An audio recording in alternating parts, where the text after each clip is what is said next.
Norman Vincent Peale tells a story of touring whales. And as he was doing that, he was invited to go down to a particular mine. And it was a mine that had had very low production over the last few years. And so they were trying to figure out what was going on. And as he was visiting in this mine, there was just a little bit of a tremor and a little bit of one of those times when some rocks came falling down. And Peale was so impressed that one man rushed over into the area and shored up the area quickly.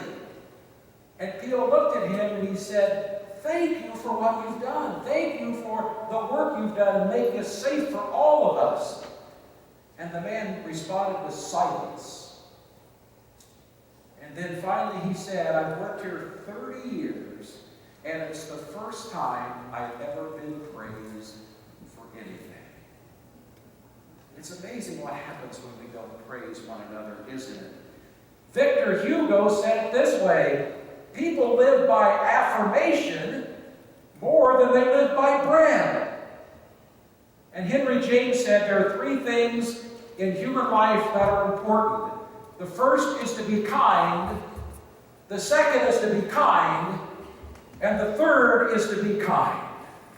Relationships are so important, and Paul demonstrates that in this amazing letter as he encourages, as he shows kindness and he shows love. And those things are so important in each and every one of our lives. Paul's letter to the church here is full of affection. He says those words, "I thank God for you. I remember you constantly with joy. Hold me in your hearts." It's clear that this is not a letter he's writing to congregation members. This is a letter he's writing to his friends. You see, that's what happens as we develop relationships together. We move beyond those normal relationships of shaking hands, and we deepen our relationship with one another. There was a black fraternity founded in 1911, Omega Psi Phi, and the motto of that fraternity is this: friendship is essential to the soul.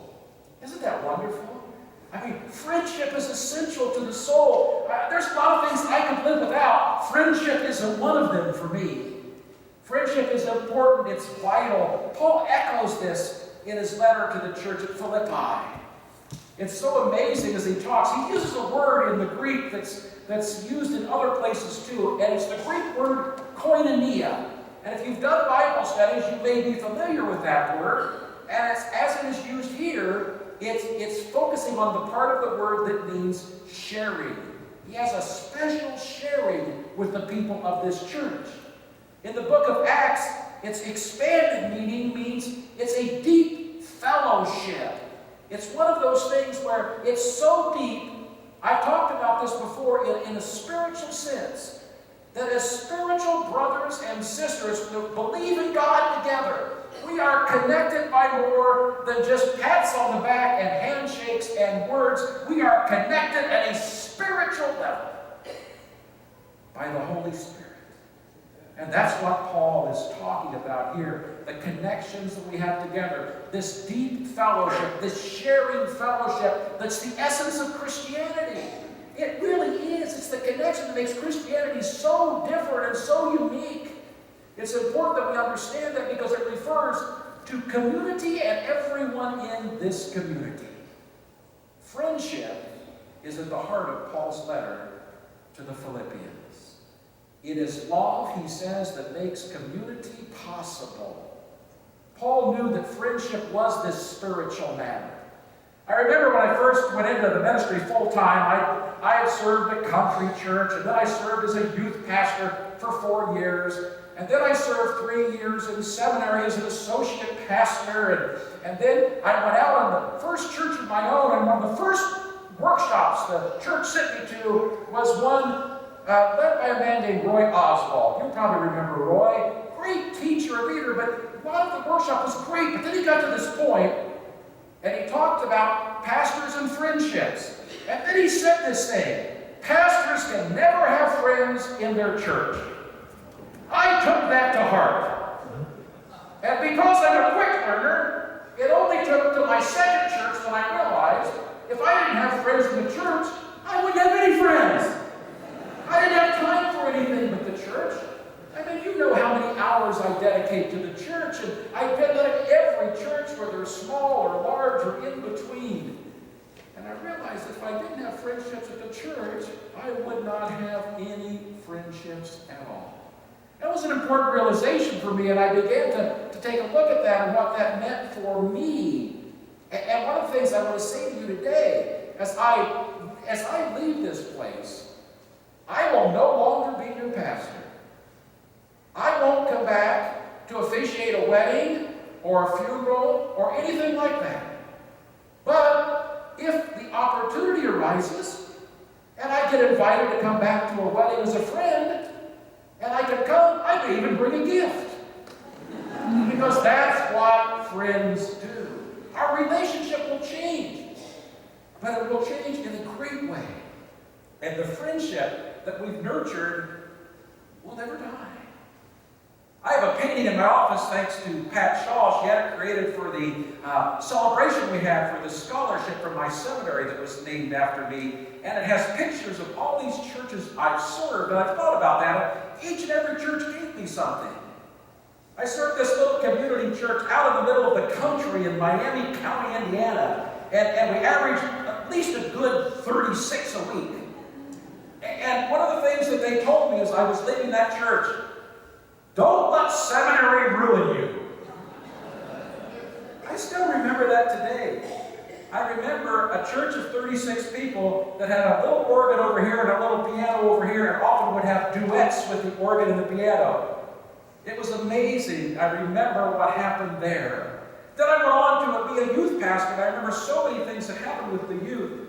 And as I was getting ready to leave there, and I've told this story several years ago, but they presented me with a white robe. And the people that did that were in a prayer group with me. 27 people. And their names were all sewn in the hem of that robe. And every time I wear that white robe, they are with me. They are with me. Friendships last. Friendships stay. When I went to church in seminary, it was a tough thing because I was serving a church in a community that was extremely wealthy. It was connected to the wealthiest suburb of Chicago, and I'm not sure I fit in well in many ways. And I remember we changed senior pastors while I was there, and the senior pastor that was there taught me a valuable lesson. He came in, and the senior pastor that had been there before him wasn't a very good preacher. Don't say anything, please. But he wasn't a very good preacher. And so they really wanted a good preacher, and guess what? The next one wasn't either. But you know what he did? He taught me so much about humility. After he'd been there about 8 months, this man who had been in the ministry for 25 years came to get preaching advice from me. I will never forget the friendship from Orrell Ruth in that congregation and what it meant to me. From there, I went to another church, and I can tell you stories from all of them. I can tell you that how in Ligonier we learned through relationships how to reach out to people that are hard-living people. I learned at College Avenue on the campus of Ball State University how to value time with staff and how important staff could be. As I went to Lafayette at Christ Church, I learned the importance of strong lay leaders that move the church forward with the help of the pastor or in spite of the pastor. And I learned the importance of that, and I took it with me. And then I came here of all places. And friendships began to emerge and to develop. And you were with me in 2 critical times of my life as I went through a divorce and the death of a grandson. And you were my friends and are my friends still today. And I thank you for that.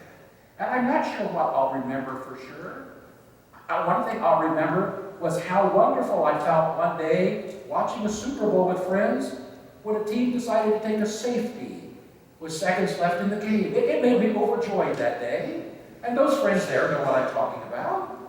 And then I can remember, and one more time, please, Diana, one more time before I leave, will you tell me the John Road story? Just one more time. And I remember developing a friendship for where I don't know how many Fridays I've had a cup of coffee at Starbucks and developed a relationship. And I'll take all those memories and more with me from you.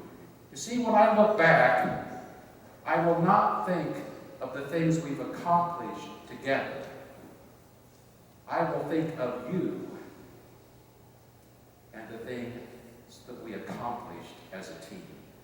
You will be first, and the things will be second. Paul is not just being sentimental here, and neither am I. I want to remind us that we're always in God's hand, and God supports us, and God lifts us up, and God brings friendships to us. God's promises to be with us no matter what. As we grow in faith, God is with us. As we love and encourage one another, God is with us. As we are strengthened on the journey, God is with us. Paul reminds us that we are called to be a people with Jesus and with each other. We are called to reach out together to help those in need. We are called to give encouragement and support. And remember, it says in the book of Hebrews, we are surrounded by such a great cloud of witnesses. And you are a great cloud of witnesses, those alive and those that have passed on, as we support one another, as we live lives together. We live lives of love and forgiveness because of God. We count on God's promises. We stand by one another. We encourage one another. We're tender-hearted to one another. We're loving one another as Christ loved us. As we leave, as we part in a few weeks, there's some words I want to think about. And I want to look at ways different people said them. Maya Angelou, who just passed this week, said this: I've learned that people will forget what you've said. As a pastor, I really know that. People will forget what you've done, but people will never forget how you made them feel. You have made me feel loved. Hopefully, I have done the same for you. The Apostle Paul said it this way: I thank God for you every time I remember you. I always pray with joy because of your partnership in the gospel from my first day until now. It is right for me to feel this way about you since I have you in my heart. And then I want to share with you something Michael W. Smith wrote from my days as a youth pastor. You remember the Christian music from when you were a youth pastor. And Michael W. Smith said it this way: packing up the dreams God planted in the fertile soil of you. I can't believe the hopes God's granted mean a chapter in my life is through. But I'll keep you close as always. It won't even seem we've gone, 'cause our hearts in big and small ways will keep the love that keeps us strong. Though it's hard to let you go, in the Father's hands I know that a lifetime's not too long to live as friends. I mean that from the bottom of my heart. I agree with Maya Angelou's words. I agree with Paul's words. I agree with Michael W. Smith's words. And these are my words for you today. Thank you for being a friend. And thanks be to God for giving us this community.